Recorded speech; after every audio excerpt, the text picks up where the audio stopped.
Good afternoon. Today is Sunday, February 2nd, 2014, and we're looking at Canela as she's having her afternoon snack. Well, I would say a bit of progress has taken place at the farm this past week. Let's see, who do we have here? Well, Max and Calvin.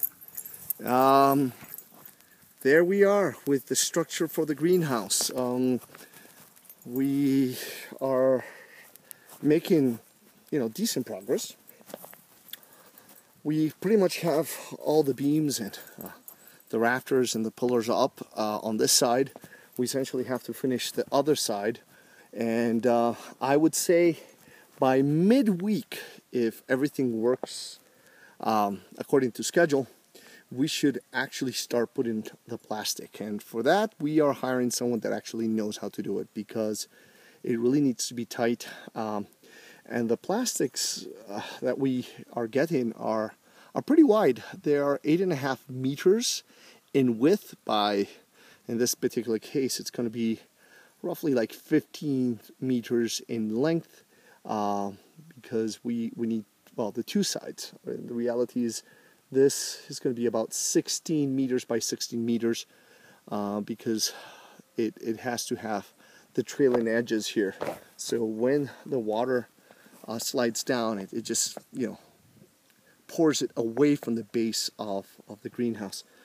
And again, this part here is going to be for the incubator, and that area there is going to be an area where we're going to be storing the corn seed. But it looks very, very different, and it's amazing what can be accomplished with this wadwa, this type of South American bamboo. We are going to be spreading all that gravel and sand all over the area, and then the week after we start constructing the different support structures that will hold the trays where we will be planting the hydroponic fodder. And of course, right after this, it means we have to bring all the different nozzles and the pipe and the different pipes, and get the water pump and the containers that are going to hold about 1,000 liters of water, where we're going to do the mix of the nutrients. So things are looking good. The animals are doing well. I don't know if I mentioned in the video I shot last week that I have a hen that is a broody hen, and she is incubating about 16 eggs. But also, and I want to show you, there in the distance, well, we see Pepe, the goose, the gander, and then we see Berta, and she is in a little nest there. She has also gone broody. So we have a broody, soon to be mother of hopefully several goslings. She's there. She sits there. She goes every now and then, dips herself in the little pond that we have for her here, but she's taking care of her eggs, and I'm very protective. Geese are incredible, and it's just amazing how things happen. I was really worried the first time she laid an egg, because there it was out in the middle of nowhere. I decided to put in that basket and put a little hay, and she did the rest. I brought since piles of hay, and she goes in and she brings it into the basket, and that's where she sits. And okay, well, the chickens here, they've been fed. They're all happy, perched up there, and I sprinkle some corn, and they're just happy chickens. They are living the life of a happy chicken. One of the things I don't like about the poultry industry is that the way, for the most part, that they're raised in absolute confinement, you know, side-by-side animals that are breathing and right where they defecate, and there's cannibalism, and as a result they have to cut the beaks, which I feel it's, in my opinion, a form of mutilation. I mean, there are better ways to do this.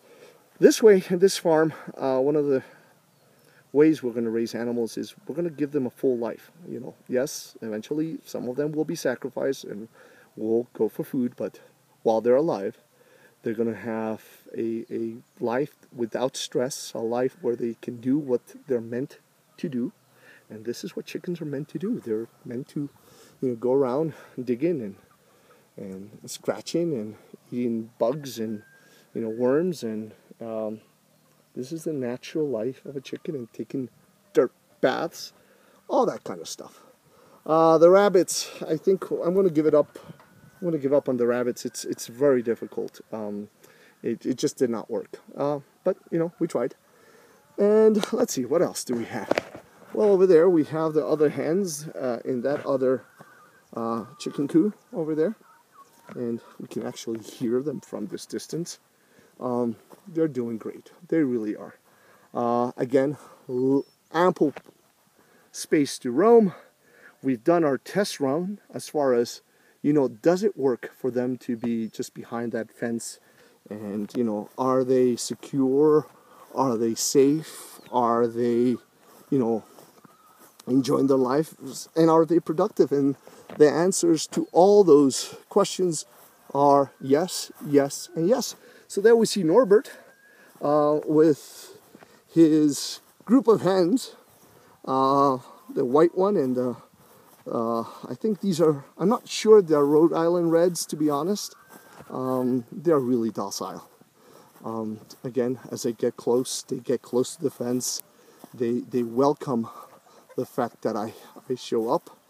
And so right now we see that there is the 4 red ones, Norbert, and the white one. Because the other one she's inside. She's taking care of her babies. So over on this side, we're going to have another fenced area around the avocado trees, and we'll do this within a week or two, and that's where we're going to bring all those 45 pullets we have there. We're going to have them here separate from these because they might end up fighting, and we definitely don't want animals getting hurt.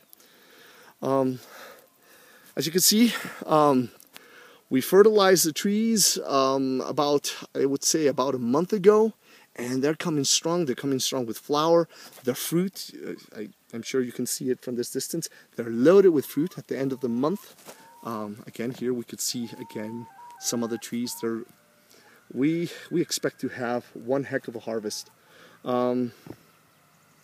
It's just a wonderful, wonderful experience living here in Las Cordilleras. And over here we have Pebbles. Pebbles is a cat that thinks he's a dog. He always hangs around with Max and Calvin. Alright, so with the view of Pebbles and from Las Cordilleras in El Retiro, Antioquia, I will catch you later.